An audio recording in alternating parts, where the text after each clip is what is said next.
Exercise व्यायामाचं महत्त्व तुमच्या मेडिकल कंडिशन्स, जे तुमचे आजार आहेत, जे तुमचे डिसिजेसचे प्रकार आहेत, ते इम्प्रूव्ह करायला तुम्हाला कशी मदत करणार आहे त्याबाबत थोडंसं जाणून घेऊया.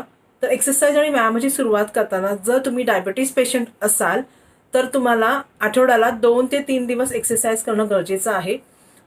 2 ते 3 दिवस करताना दर दिवशी तुम्ही 30 मिनिटं ते 40 मिनिटं तुमच्या कपॅसिटीप्रमाणे हळूहळू त्याचा टायमिंग वाढवू शकता. 30 ते 40 मिनिटं इनफ आहे, पुरेसं आहे. आता हे केल्याने तुमची डायबिटीस, तुमचं शुगर लेवल, रक्त शर्करा कंट्रोलमध्ये राहणार आहे. आणि दुसरा मेन इफेक्टिव्ह फायदा असा होतो की तुमची इन्सुलिन सेन्सिटिव्हिटी जी असते, जे आपलं स्वादुपिंडातून नैसर्गिक आपलं स्वादुपिंड जे आहे, जे पॅन्क्रियाज आपण म्हणतो मेडिकल भाषेमध्ये, तिथून इन्सुलिनची सेन्सिटिव्हिटी खूप छान पद्धतीने वाढते. हा एक फायदा होतो.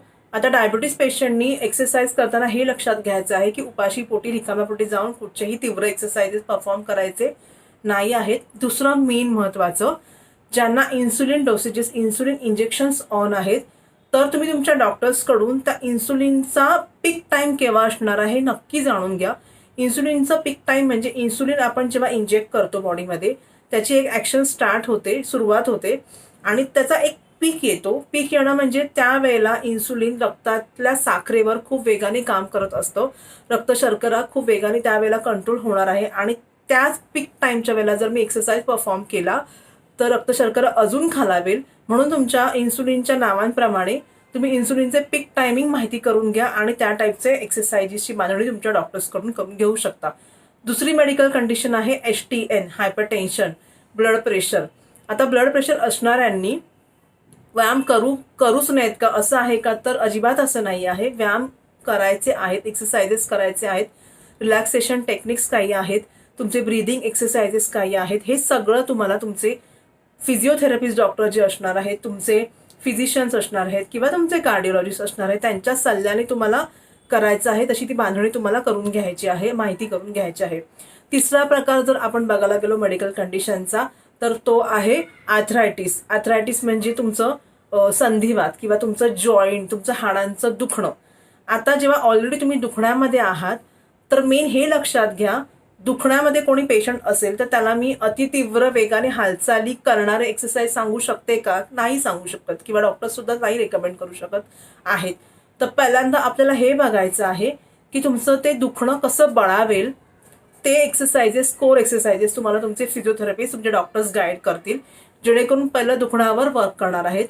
दुखणं थांबलं, दुखणं बळावलं की तुमचे ते स्ट्रेंथनिंग, त्या मसल्सला स्ट्रेंथनिंग येणार आहे, त्या कोरला प्रॉपर स्ट्रेंथनिंग मिळणारे एक्सरसाइज तुम्हाला सांगितले जाणार आहेत. त्याप्रमाणे तुम्ही ते सल्ल्यानुसार करू शकता.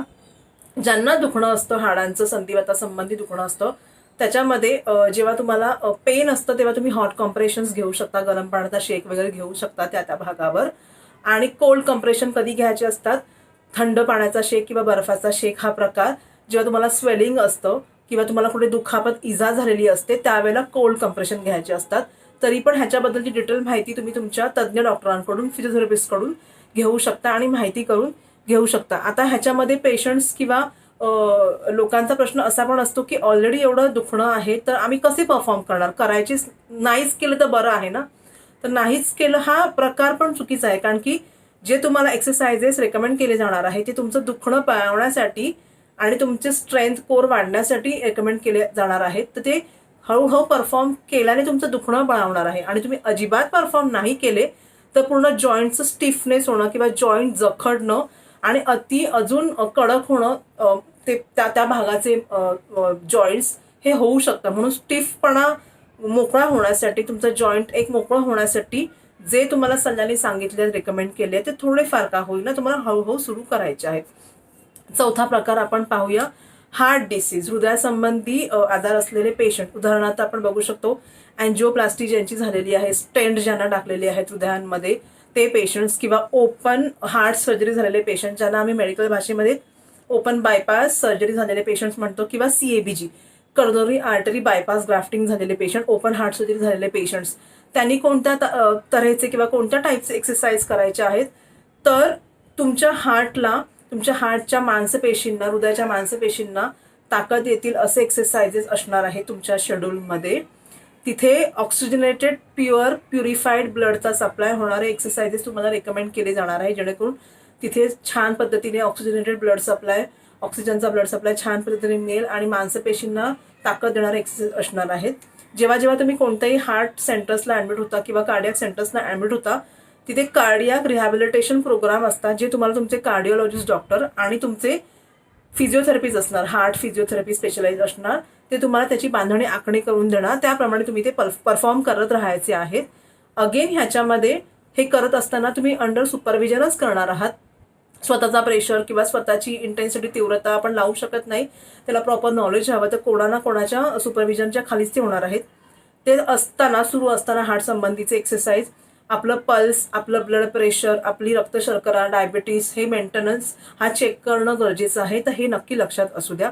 पुढचा प्रकार जर आपण बघायला गेलो, 5वा प्रकार, तर ओबेसिटी, स्थूलत्व. स्थूलत्व म्हणजे जेणेकरून जे रेकमेंडेड बॉडीचं एक वजन असतं त्या शरीराच्या उंचीच्या मानाने त्याच्यापेक्षा अति जास्त असणं.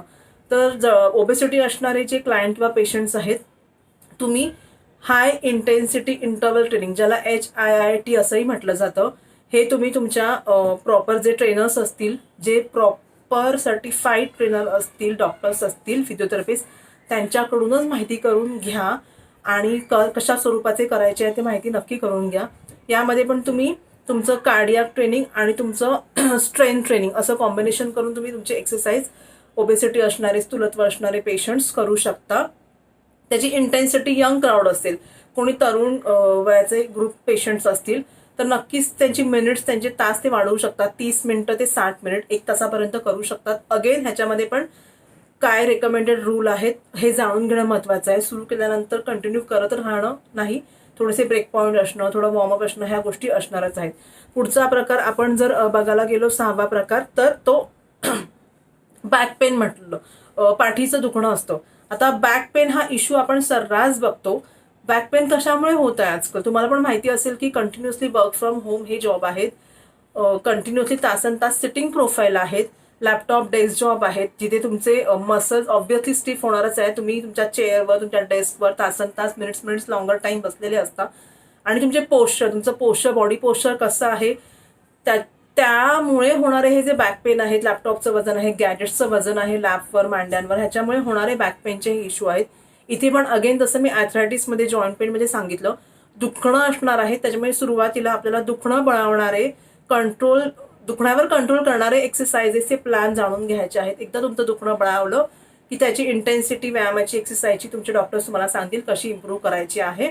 आणि दुखण्यामध्ये एकदा आराम मिळाला की तुम्ही हळूहळू तुमचे टायमिंग्स आणि मिनिट्स नक्कीच वाढवू शकता. अगेन जेव्हा तुम्ही बॅक पेन असताना एक्सरसाइज कोणत्याही स्वरूपाची जेव्हा करत असाल, अति तीव्र हालचाली, अति वेगाने हालचाली, खूप हाय लेवल इंटेन्सिटी एक्सरसाइज इथे रेकमेंड आपण नाही करू शकत. दुखणं, पेन रिलीफ करणारे असणारे एक्सरसाइजेस आणि नंतर स्ट्रेंथनिंग एक्सरसाइज असा कॉम्बिनेशन असणार आहे. तुमचं पोश्चर करेक्ट करून घ्या. सिटिंग पोझिशन, उठताना, बसताना, बेंड करून वागताना, काही वस्तू उचलताना माझं पोश्चर मी कसं मेंटेन करेन हे बघणं खूपच महत्त्वाचं आहे. तर हे टोटली जर मी समराईज करायला गेले, all kind of medical condition आणि त्याच्यामध्ये असणारे एक्सरसाइज, तर बेसिक गोष्टी थोड्याशा अशा होतील की सुरुवातीला 5 ते 10 मिनिटं वॉर्मअप गरजेचं आहे. इमिजिएटली मी हाय लेवल इंटेन्सिटी सुरू नाही करू शकत. व्यायाम करताना थोडंसं वॉर्मअप करणं गरजेचं असतं, 5 ते 10 मिनिटं. थोडासा ब्रेक घेऊन बॉडीला कूल डाऊन करा, अगेन रिस्टार्ट करा, 15 मिनिट 20 मिनिट्स करा, परत तुमचे ब्रेक पॉईंट असणार, परत 15-20 मिनिट्स कंटिन्यू करा. अशा पद्धतीने तुम्ही 30 ते 40 मिनिटं इझिली कव्हर कराल.